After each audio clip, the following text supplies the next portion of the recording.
Olá pessoal do Cálculo 1, então continuando aí na seção 4.1, agora vamos falar do Teorema do Valor Extremo. Se f for uma função contínua em um intervalo fechado, então f assume um valor máximo absoluto em C, no f de C, e um valor mínimo absoluto, f de D, em certos números C e D do intervalo. Então, estou com uma situação aqui, hipotética. A função aqui, né, para a gente aplicar o teorema do valor extremo, a função ela tem que ser contínua. Então, f tem que ser contínua. Então, ela tem que sair de um ponto continuamente chegar em outro ponto. E o intervalo que estudado aqui, ele tem que ser um intervalo fechado. Significa que a função assume valores nas extremidades do intervalo. Então, se eu tenho uma função contínua em um intervalo fechado, o teorema do valor extremo me diz que existem valores C e D, que nesses valores a função assume valor máximo absoluto e mínimo absoluto. Então, aqui, né, se ela sai de um ponto aqui, f de A, uma altura f de A, e chega continuamente na altura f de B, então vai ter que ter aqui um ponto de máximo global, máximo absoluto, e um ponto aqui de mínimo absoluto, ou vários pontos. Né? Pelo menos um ponto de máximo absoluto e um ponto de mínimo absoluto. Pode ter uma situação assim, né? Ou pode ser uma situação assim, por exemplo, que ela saia de uma altura aqui f de A e chega numa altura f de B. Então aqui está atingindo um valor máximo absoluto e aqui, por exemplo, está atingindo um valor mínimo absoluto. Pode ser uma situação assim, por exemplo, eu tenho aqui, a função sai da altura f de A, chega na altura f de B, então ela faz aí uma oscilação aí de valores, mas ela vai atingir aqui o máximo absoluto e vai atingir o mínimo absoluto. Então, toda vez que eu tiver uma função contínua em um intervalo fechado, se eu for estudar essa função contínua em um intervalo fechado, eu sei que nela vai existir um valor máximo absoluto e um valor mínimo absoluto. Bom, observe aqui que o teorema do valor extremo, que é esse teorema que a gente está estudando agora, ele vale apenas se a função for contínua em um intervalo fechado. Ou seja, a função ela tem que ser contínua, e o intervalo tem que ser fechado. Vamos ver o porquê.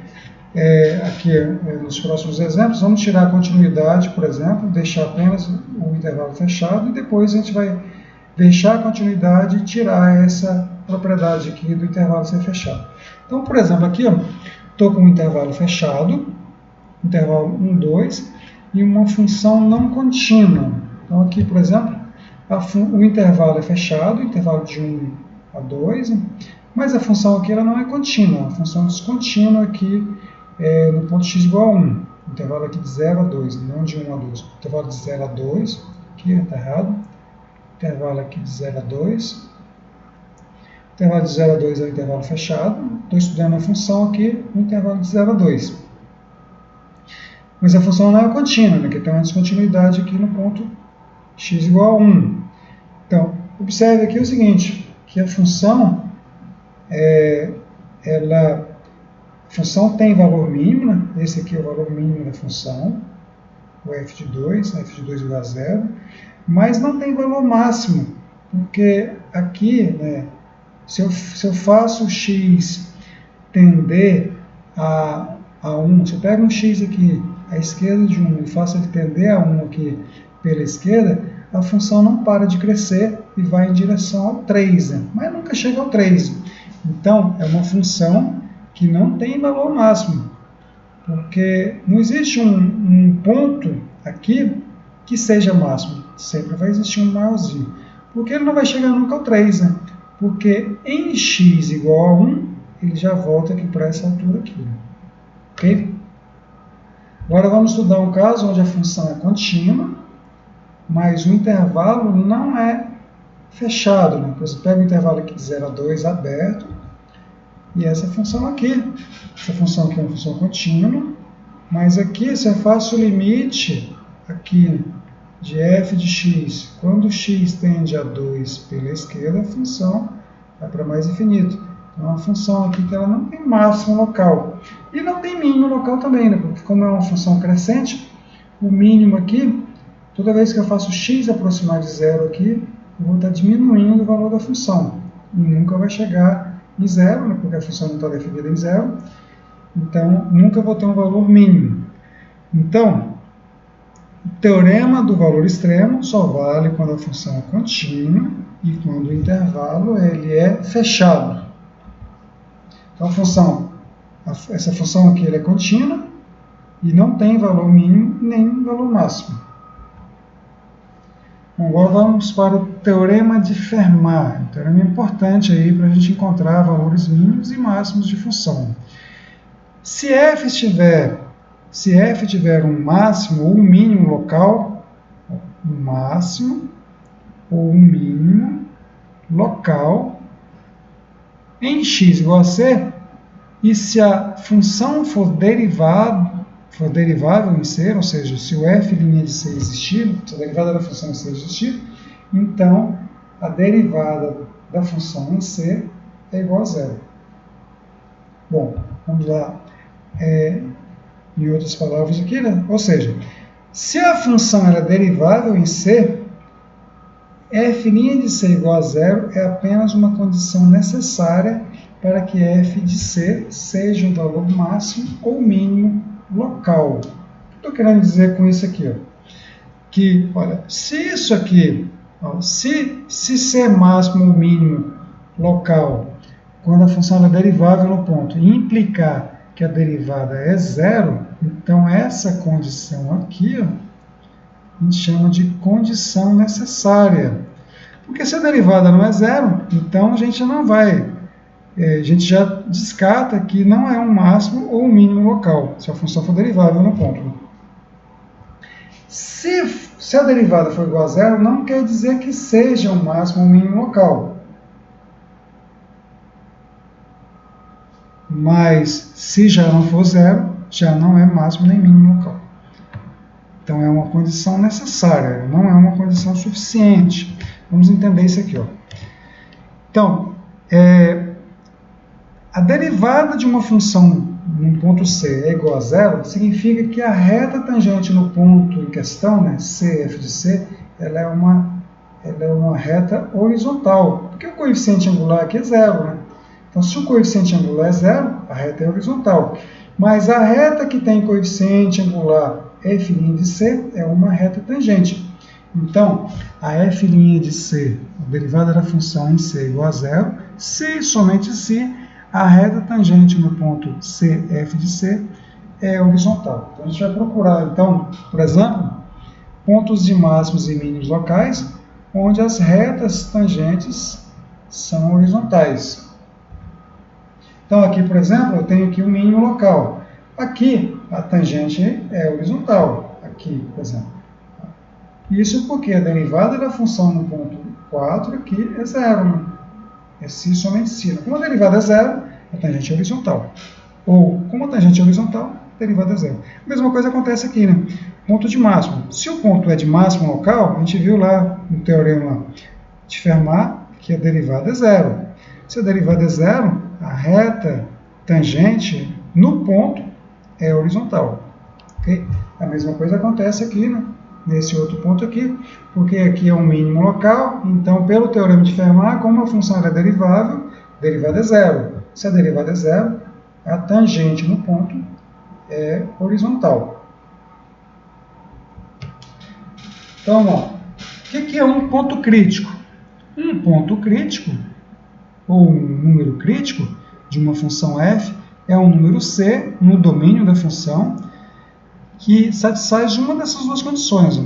Ou a derivada em c é zero, ou a derivada em C não existe, ou seja, a função não está definida, a função derivada não está definida em x igual a C. Então aqui, por exemplo, a função aqui ela tem um bico aqui, então aqui não tem tangente. Se não tem tangente, a função não é derivável. Se a função não é derivável, então aqui eu tenho um número crítico, não um ponto crítico. Aqui, por exemplo, a derivada é zero, porque a tangente aqui é horizontal. Aqui tem um ponto de máximo local. Aqui é um ponto de mínimo local, derivada é zero. E aqui é um ponto de máximo, aqui nesse caso, nesse intervalo tem um ponto de máximo absoluto, né, ou um máximo local, mas aqui não tem derivada. A derivada aqui não existe, né? Então, faz um bico, né? Então a derivada não existe. Então, onde a derivada não existe e onde a derivada é zero, eu chamo de número crítico, ou ponto crítico, que é um termo bem usado aí também no cálculo. Então, pontos críticos nem sempre são extremos. A gente viu aqui que esse ponto crítico aqui é um ponto extremo, um ponto de máximo local, né? Extremo local. Esse aqui é um mínimo local, um extremo local. E esse aqui é um máximo global, um extremo global aqui. Mas não necessariamente que todo ponto crítico seja um ponto aí, né, extremo. Por exemplo, se eu pegar a função x ao cubo, a função x ao cubo tem esse gráfico aqui, um gráfico que está sempre crescendo. Mas se eu derivo a função x ao cubo, eu caio na função aqui, função derivada, né, f' de x igual a 3x ao quadrado. 3x ao quadrado, f', se eu for procurar os pontos críticos aqui, uma função derivável em todos os pontos, f' de x igual a zero, cai na equação 3x ao quadrado igual a zero. Isso aqui tem solução x igual a zero, ou seja, eu só tenho um ponto crítico. Esse ponto aqui é um ponto crítico. Mas esse aqui não é um ponto nem de máximo e nem de mínimo.